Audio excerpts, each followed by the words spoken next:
Nous allons voir ensuite les vertiges. Le vertige est une sensation de rotation des objets ou de l'environnement autour de la personne ou une impression de la personne qu'elle tourne sur elle-même. Quels sont les différents types de vertiges? Nous avons les vertiges positionnels dont le plus fréquent est le vertige positionnel paroxystique bénin qui déclenché par les changements rapides de position de la tête. Les vertiges violents qui durent beaucoup plus longtemps, en moyenne 12 heures, les causes sont diverses et peuvent être associées à une névrite vestibulaire, à un AVC, à un traumatisme crânien ou à une infection chronique de l'oreille. Les vertiges récurrents qui peuvent être dus à la maladie de Ménière ou à une tumeur de l'oreille. Elles durent quelques heures. Les vertiges instables. Ils provoquent un déséquilibre en position debout. Ils peuvent être dus à des problèmes neurologiques ou vestibulaires. Les symptômes. Les symptômes des vertiges.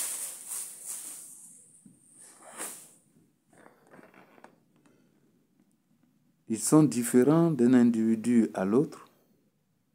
L'impression que l'environnement tourne autour de la personne, la durée et la fréquence des vertiges varient aussi d'une personne à l'autre et dépendent de l'origine des vertiges.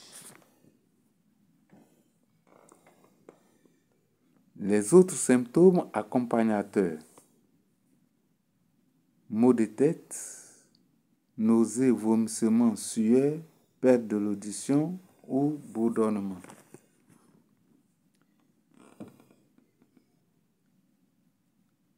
Les causes des vertiges, la maladie de Ménière, les vertiges paroxystiques bénins, les labyrinthites, les fistules au niveau du canal sémicirculaire,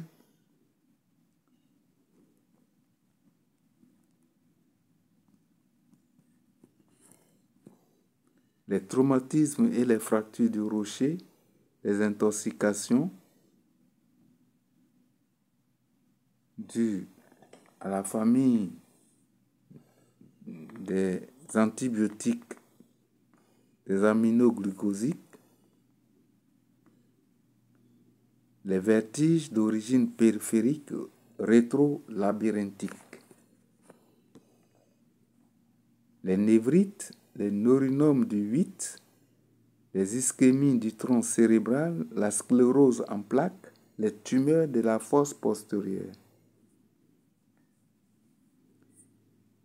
les traumatismes crânio-cérébraux, les maladies dégénératives. Le traitement des vertiges. Le traitement, c'est la cause.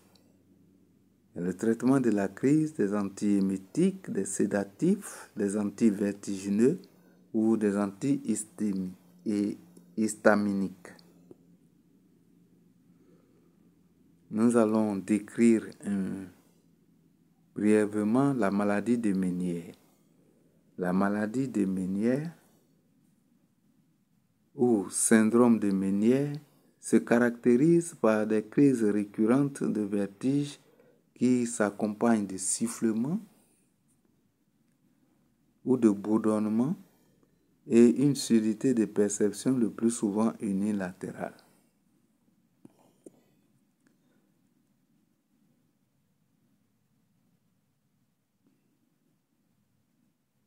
C'est une maladie chronique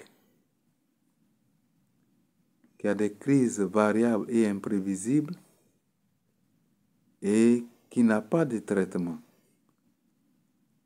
Le soulagement des symptômes est possible dans la plupart des cas.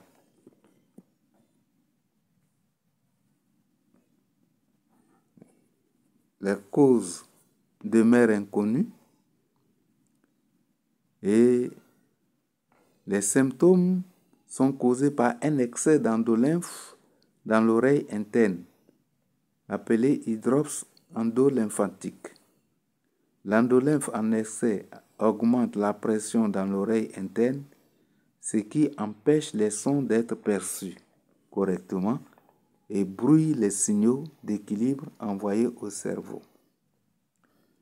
Il faut dire que le labyrinthe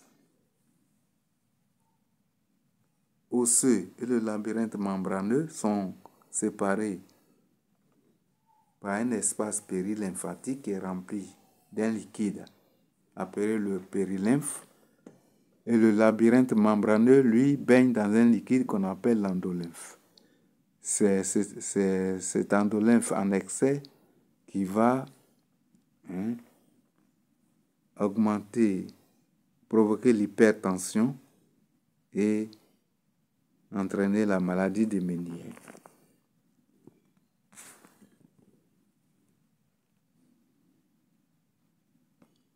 On peut aussi l'attribuer à une blessure à la tête ou à certaines infections, à l'allergie ou à l'intolérance alimentaire, dérèglement du système immunitaire, l'évolution de la maladie, les crises imprévisibles.